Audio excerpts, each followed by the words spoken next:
নদিয়া জেলার ঝিট্টিপোতা গ্রামের 14 বছরের মরিয়ম যা করে দেখালো তা শুনলে আপনার গায়ে কাঁটা দেবে। প্রিয় দর্শক বন্ধুরা, আপনাদেরকে স্বাগত। আমি মীর নাসিম। একটা 14 বছরের ছোট্ট মেয়ে সমাজের চোখরাঙানি এবং পরিবারের চাপে কি বাল্যবিবাহ মেনে নেবে? না, সে বেছে নিল লড়াইয়ের পথ। সাহস এবং দৃঢ়তার সাথে সে বদলে দিল গোটা গ্রামের চিন্তাধারাকে। আসুন শুনি এক বীরাঙ্গনার গল্প যা আপনাকেও বদলে দেবে।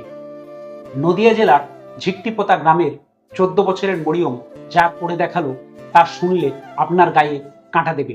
সমাজের চাপে তার পরিবার তার বাল্যবিবাহের আয়োজন করেছিল।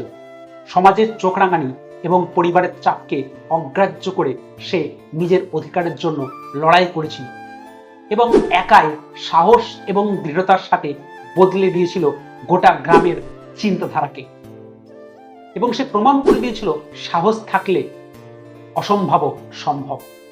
ভারতের সংবিধানের prohibition of child marriage act 2006 অনুযায়ী 18 বছরের নিচে কোনো মেয়ের এবং 21 বছরের নিচে কোনো ছেলের বিয়ে সম্পূর্ণ বেআইনি। এই আইন অমান্য করলে 2 বছরের সশ্রম কারাদণ্ডের সঙ্গে সঙ্গে 1 লক্ষ টাকা জরিমানা পর্যন্ত হতে পারে। কিন্তু সমাজে এখনো অনেক পরিবার রয়েছে যারা এই আইনকে বুড়ো আঙুল দেখায়। মরিয়মের পরিবারও তার ব্যতিক্রম নয়। সমাজের চাপে পড়ে তার পরিবার তার ইচ্ছার বিরুদ্ধে গিয়ে তাকে বাল্যবিবাহের ফাঁদে ফেলতে চেয়েছিল, কিন্তু সে ভয় পায়নি। সে নিজের লড়াইয়ে অটল ছিল এবং সে জানত তার এই অন্যায়ের বিরুদ্ধে দাঁড়ানোতে সে আইনকে পাশে পাবে। প্রশাসনও নড়েচড়ে বসে, তারা তার বাল্যবিবাহটাকে ঠেকিয়ে দেয়। পশ্চিমবঙ্গ সরকার তার এই সাহসিকতার জন্য তাকে বীরাঙ্গনা উপাধিতে ভূষিত করে। মরিয়ম শুধুমাত্র তার নিজের জন্য, নিজের অধিকারের জন্য লড়েনি, সে লড়েছিল গোটা সমাজের মেয়েদের অধিকারকে সুদৃঢ় রাখতে। বাল্যবিবাহ শুধুমাত্র একটি মেয়ের স্বপ্নকে ধ্বংস করে না, এটি তার শিক্ষা, স্বাধীনতা, এমনকি ব্যক্তিগত জীবনেও প্রভাব ফেলে। এই মেয়েটি আমাদের শিখিয়েছে অন্যায়ের বিরুদ্ধে দাঁড়াতে সাহস এবং সচেতনতার প্রয়োজন।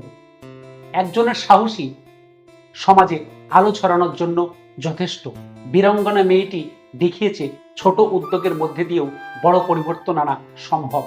আমাদের দায়িত্ব সেই আলোকে ছড়িয়ে দেওয়া।